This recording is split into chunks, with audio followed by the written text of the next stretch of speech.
Saan na yun? Letter D na tayo, no? The probability of getting at most, yun ang sasabi ko, probability of getting at most one head, one or less. So, since one, ibig sabihin, 0 na yung susunod. So, the probability of getting at most one head. One head lang siya, one head. 1/2, ma'am.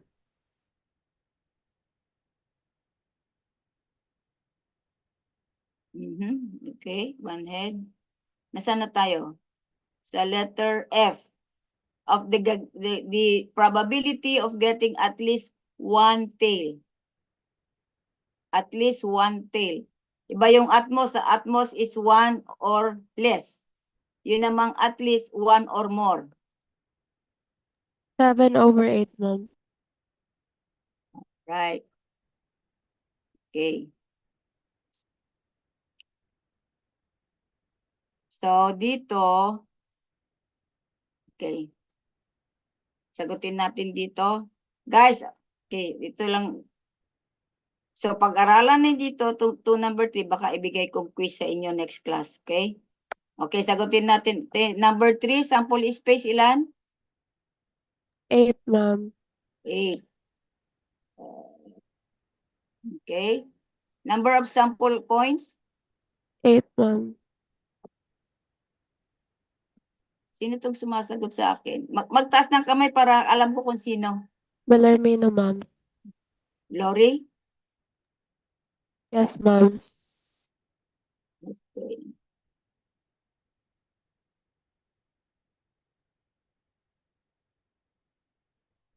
Dito sa letter C, getting exactly 3 heads. Ilan yun? Angelo? Ma'am, 1/8 po. 1/. Agree ba ito? Hindi ko siya nakikita. Hindi ko. 1/8. Exactly. Sabi na exactly 3 heads. Ang hirap na nagsulat nito. Alright. 1/8. Getting exactly 2 tails. Lori? 3/8, ma'am. 3. I'm happy you na iintindihan nyo na. 3/8. Yung iba tahimik ha. Okay. Letter E. Getting at most one head. One or less. One head. At most one head. Hindi lalagpas sa one head. Ilan? Kailangan one head lang siya. 1/2, ma'am. 1/. Yung at most one head? 1/. 2, ma'am. 1/2 po. Bakit 1/2? Di ba i-bent over sample space? Kasi, ma'am, inano ko yung 4/8, tapos ginawa kong 1/2 kasi flip up. Ano ba? Ano yun? 2/4 ba? Or 4/8? 4/8, ma'am. 4/8? Getting Yes, at ma'am. one head. At most one head, ibig sabihin, hindi lalagpas sa one head. Tingnan ko nga. Hindi siya lalagpas sa one head. Aha. Aha. Oh, it is 1/8. Ito, di ba? Tail, head. Ito lang yung isang head lang ito. Dito, tail, head. Tail, head. O, dalawa. 2 out of 8, di ba? Tama ba? 4/8 nakuha ko, ma'am. 4/8 ba? Tingnan natin. Check natin. Isang head, ito. Tapos, tail, head, tail. Isang head, 2. Tapos, dito, head, tail, 3. Tapos, dito, head, tail. Parang 3 out of 8. Di kaya? Check nyo nga. Di ko kasi enumerate yung ano eh. At getting at most one head. Isang head lang. Ulit natin para hindi tayo magkamali. Tail, head. 1, di ba? Tail, head, tail. 2. Head, tail, tail. 3. Head, head, head, head, head, tail. Parang 3. E ano nyo nga, pareho ba? Sinong nakakuha ng 3 out of 8? I think it's 3 out of 8. Lori. Ma'am, kasi sa akin po ang naging tail, tail, tail, tas head, tail, tail, tas tail, head, tail, tas tail, Ito, tail, itong head. akin. 2, 2, 4, 6, 8. Ayan. Sabi diyan, getting at least, the probability of getting at most one head. At most. Ibig sabihin yan, 1 or less. So, 1 or less, or 1 o wala. Ulitin natin sa baba. Tail, tail, tail, tail, tail, head. 1. Yun yun, tail, tail, head. 1. Tail, head, tail. 2.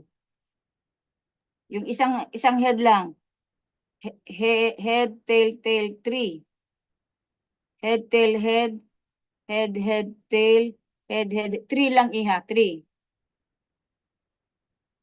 3 Okay po. out of 8. 3 out of 8. Yan.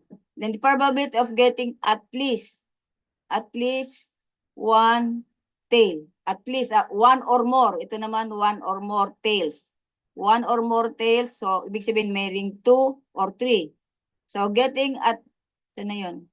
Getting at least one tail. So, pwedeng tatlo, pwedeng dalawa. So, 1, 2, dito, tail head. 2, 3, 4. So 4, getting at least one tail. So 4 out of 8. Tama ba? Opo. Yan. Yes 4. po, ma'am. Ha?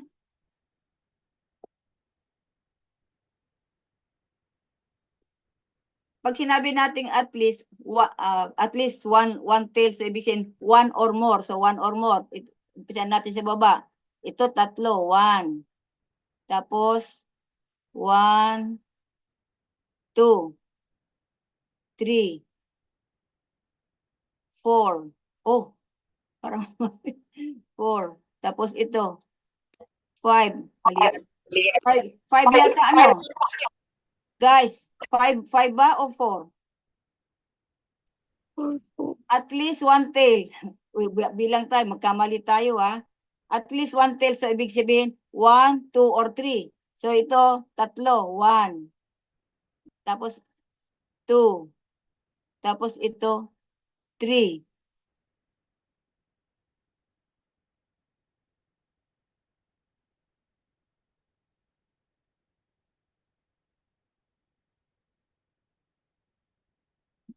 Pag hindi mo kasi enumerate, na ako rin nalilito.